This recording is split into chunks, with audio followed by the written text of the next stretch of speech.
जय श्री श्याम भक्तों। कार्तिक का पावन महीना चल रहा है और इस पावन महीने में हम कुछ भी दान पुण्य कथा श्रवण स्नान करते हैं, उसका हमें करोड़ों गुना फल की प्राप्ति मिलती है। इसका कोई काट नहीं है। अगर हम एक महीने कथा श्रवण करते हैं या फिर जल्दी उठ के स्नान करते हैं या फिर हम जो है किसी को कथा सुनाते हैं या फिर हम कुछ भी दान पुण्य करते हैं, इसका अमोघ फल की प्राप्ति मिलती है। इसका कोई विस्तार का कोई वर्णन नहीं है कि कितना हमें मिलता है, अमोघ मिलता है। बोलिए विष्णु भगवान की जय। आज हम 15वां अध्याय का स्मरण करेंगे। इससे पहले भगवान का हम 2 नाम जप करेंगे। श्रीमन नारायण नारायण नारायण, श्रीमन नारायण नारायण नारायण, लक्ष्मी नारायण नारायण नारायण, भजमन नारायण नारायण नारायण। 15वां अध्याय। देवर्षि नारद जी से राजा पृथु ने कहा, हे देवर्षि, दैत्यराज ने क्या किया वह सब मुझे विस्तार पूर्वक सुनाइए। देवर्षि नारद बोले, उसके चले जाने पर जलंधर ने अपने राहु नामक दूत को बुलाकर कैलाश पर जाने की आज्ञा दी और कहा कि वहां पर एक जटाधारी शंभु नामक योगी रहता है, उससे मेरा आक्रमण और ऐश्वर्य कहकर उसकी सर्वांग सुंदरी भामिनी को मेरे लिए मांग लाओ। तब उन वचनों को सुनकर वह दूत शिव के स्थान पर पहुंचा, परंतु नदी ने उसे सभा के भीतर नहीं जाने दिया, किंतु वह अपनी उग्रता से शिव के सभा में चला गया और शिव के आगे बैठकर उनकी आज्ञा ले वह सब संदेश कह सुनाया जो कि दैत्यराज ने कहा था। फिर तो उस राहु नामक दूत को ऐसा कहते ही भगवान शूल पाणी के आगे पृथ्वी फोड़कर एक शब्द वाला पुरुष प्रकट हो गया, जिसका कि सिंह के समान मुख था और जो कि मानो दूसरा नृसिंह था। वह दौड़कर राहु को खाने चला। राहु बड़े जोर से भागा, परंतु उस पुरुष ने उसको पकड़ लिया। उसने शिव की शरण ले अपनी क्षमा मांगी। शिव जी ने उस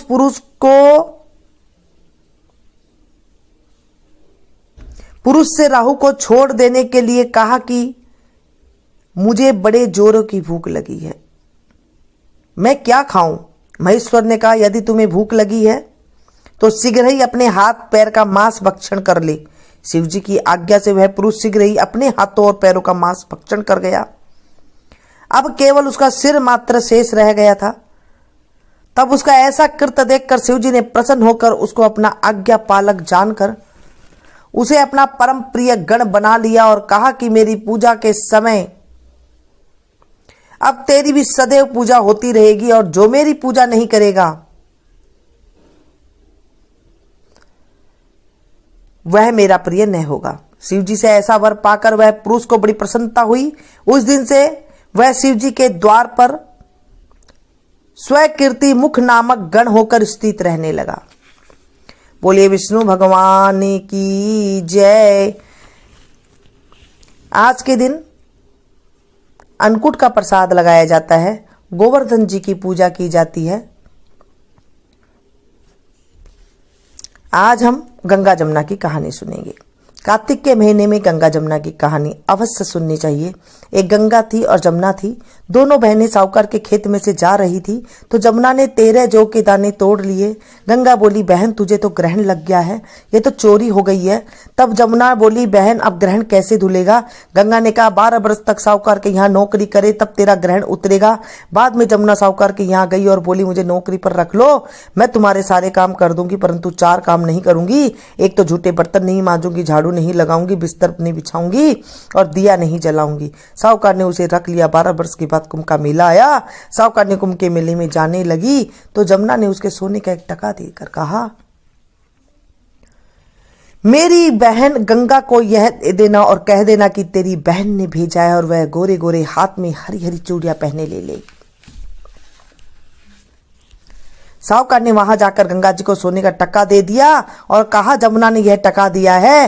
गंगा ने हाथ पर पसार कर हरी हरी चूड़ियां पहनकर वो टका ले लिया और बोली, मेरी बहन जमुना से कहना कि तेरा 12 वर्ष पूरा हो गए हैं, इसलिए अब तू आ जा। साहूकार साहूकारनी आए तब जमुना मटके में पानी भर रही थी।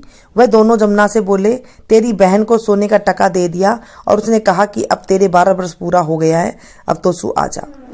इतना सुनते ही जमुना जी वहां से सहस्त्रधारा बनकर बहने लगी। तब साहूकार साहूकारनी दोनों जमुना जी के पैरों में गिर गए और बोले, अब हमारा ग्रहण कैसे उतरेगा?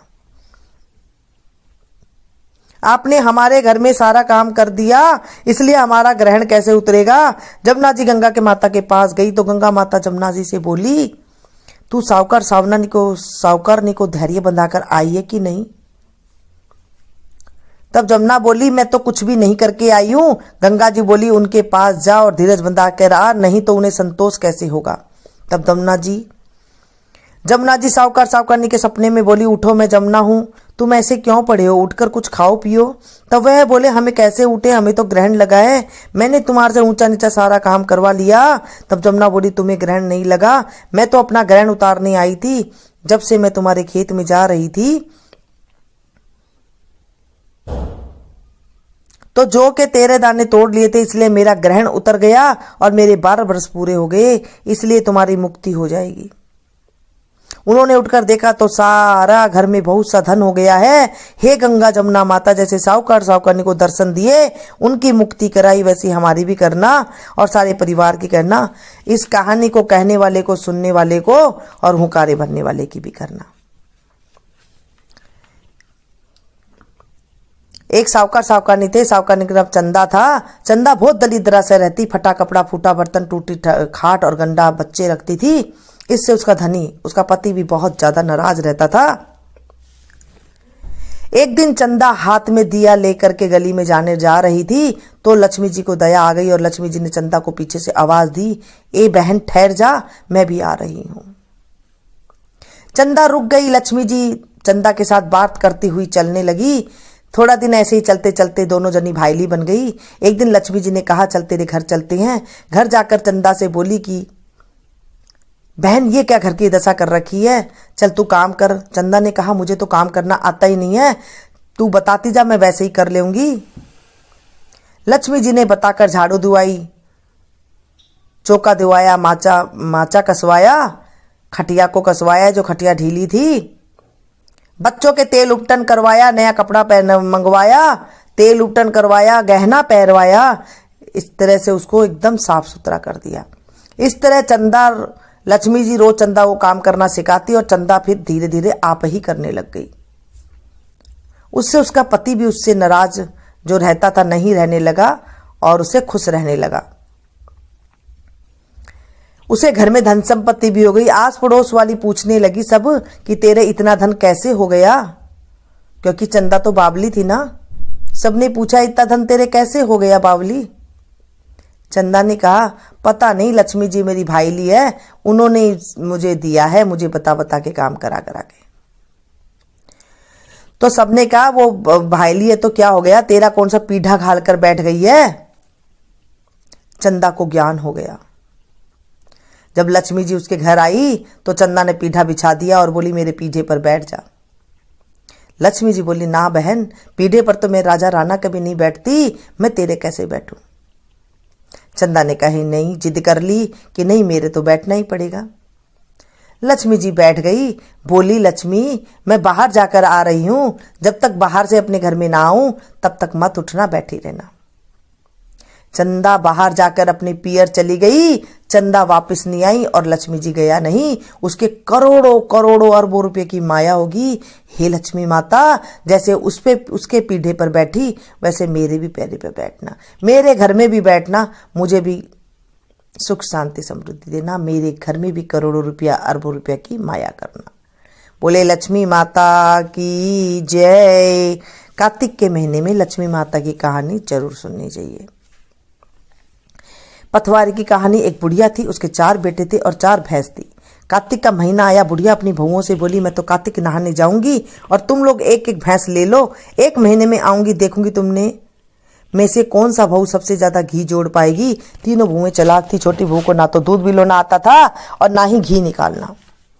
तीनों दौरानी जेठानी कहने लगी, अब देखेंगे ये कैसे करेगी। सास छोटी बहू को ज्यादा प्यार करती थी। छोटी बहू को कुछ नहीं आता था, बताता भी नहीं था उसे कोई। बहुत भोली थी। वह अपना सारा दूध दही पीपल पथवारी में गिरा देती थी। 1 महीना पूरा हो गया, तीनों बहू ने डिब्बा भर के घी जोड़ लिया। छोटी बहू पथवारी माता से बोली, मेरी सासू आएगी तो मैं घी कहाँ से दूंगी। पथवारी माता बोली, तू 4 कंकर ले जा और जाकर 4 डिब्बों में डाल देना। बाकी बहुओं का 1-1 डिब्बा भरा होगा और तेरे 4 डिब्बे भरे होंगे। वह 4 कंकर लेकर गई और 4 डिब्बों में डाल दिए। उसके 4 डिब्बे घी से भर गई। सासू आई तो बोली, लाओ अपना घी दिखाओ, किसने कितना घी जमा किया है। तीनों बहुएं बड़ी खुशी खुशी अपने डिब्बा लेकर के आई और आपस में बोली, अब सासू जी इसको डांट पड़ेगी सासू से। सबसे छोटी बहू 4 डिब्बे लेकर आई। बाकी तीनों बहू बोली, इसने तो कभी जमाया नहीं, बिलोया नहीं, इतना घी कहाँ से ले आई, इसके पति ने लाकर दिया होगा। तब छोटी बहू कहने लगी, मुझे तो बिलोना नहीं आता था, ना ही कोई बताता था, सो मैं दूध पीपल में दही पथवारी में सींच देती थी। मुझे पथवारी माता ने दिया है। सबने पूछा, पथवारी माता को सींच का इतना धर्मफल मिलता है, तो अगले साल से हम भी सब ये कार्तिक नहाएंगे और पथवारी माता को सींचेंगे। कार्तिक के महीने में पथवारी माता को सींचना, पथवारी माता की कथा करना, पथवारी माता के भजन गाना, ये सारे अमोघ सुख देता है। बोलिए पथवारी माता की जय। एक लपसी और तपसी था। तपसी तो भगवान की तपस्या करता था और लपसी 1.25 सेर की लपसी बनाकर भगवान के भोग लगाकर टाली हिलाकर जीम लेता था। एक दिन दोनों जने लड़ने लग गए। लपसी बोला, मैं बड़ा हूं, और तपसी बोला, मैं बड़ा हूं।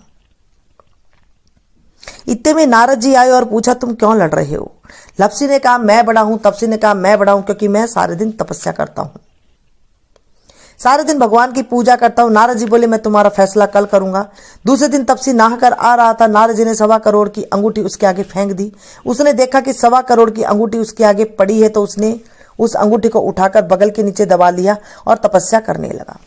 लपसी सुबह उठकर नहाकर 1.25 सेर की लस्सी बनाकर भगवान के भोग लगाकर लोटा हिलाकर जीमने लगा। इतने में नारद जी आए और दोनों को बिठाया। तब दोनों ने पूछा, कौन बड़ा है। लपसी बोला, मैं बड़ा हूं। तपसी बोला, मैं बड़ा हूं। नारद जी ने कहा, तू हाथ उठा। तपसी ने हाथ उठाया तो 1.25 करोड़ की अंगूठी निकली। तब नारद जी बोले, ये अंगूठी तूने चुराई है, इसलिए तेरी तपस्या का भंग हो गया, इसलिए लपसी बड़ा है। तपसी बोला, महाराज मेरी तपस्या का फल कैसे मिलेगा। नारद जी ने कहा, तेरी तपस्या का फल कार्तिक नहाने वाली देगी। सबकी कहानी कहकर अगर तेरी कहानी नहीं कहेगी तो उसका फल तुझे लग जाएगा।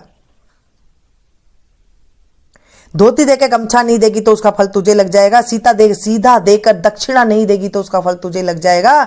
दाहिना काड़ी दाहिनी तरफ नाड़ा बांधेगी तो उसका फल तुझे लग जाएगा।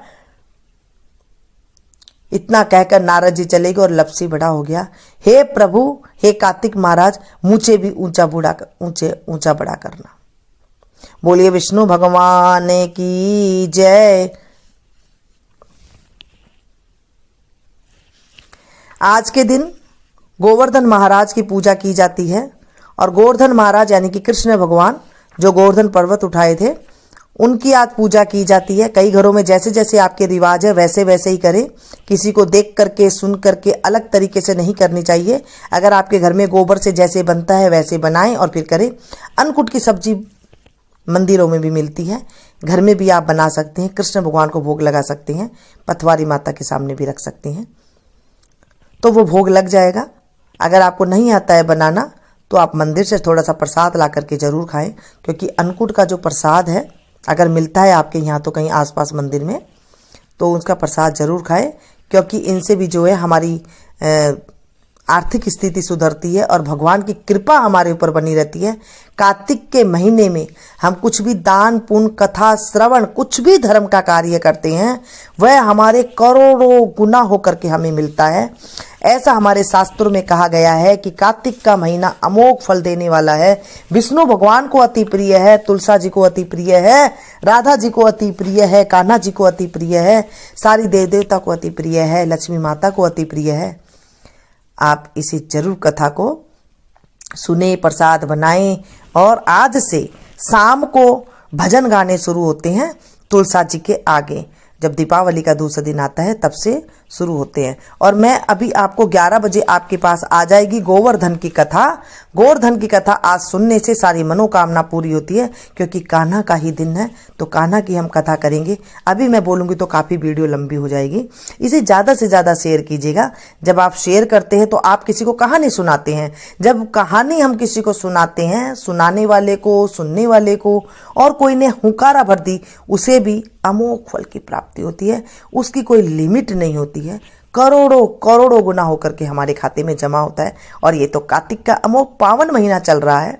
इसमें जितना हो सके आप, कुछ भी सामर्थ्य नहीं है तो आप सिर्फ कहानी शेयर कर दीजिए, कथा शेयर कर दीजिए, कुछ भी दान पुण्य कर लीजिए, अच्छा अच्छा नाम भगवान का ले लीजिए, वो आपको पुण्य देगा। छोटी छोटी बातें अगर हम कर लेते हैं तो हमें बड़ी बड़ी बातों के पास जाने की कोई ज़रूरत ही नहीं होती है, क्योंकि हमारे बड़े बुजुर्ग छोटी छोटी ही बातें किया करते थे। तो मैं आपको यही सलाह देती हूँ। आजकल देखती हूँ पता नहीं क्या क्या करते हैं, इन कामों में नहीं पड़ना चाहिए। अगर ऐसे ही हमें सब कुछ मिल जाता तो आज कोई भी नहीं कमाता। मिलती हूँ फिर से एक नई वीडियो में नई जानकारी के साथ। तब तक आप लोग देखते रहिए मीनू संगीत। Thank you.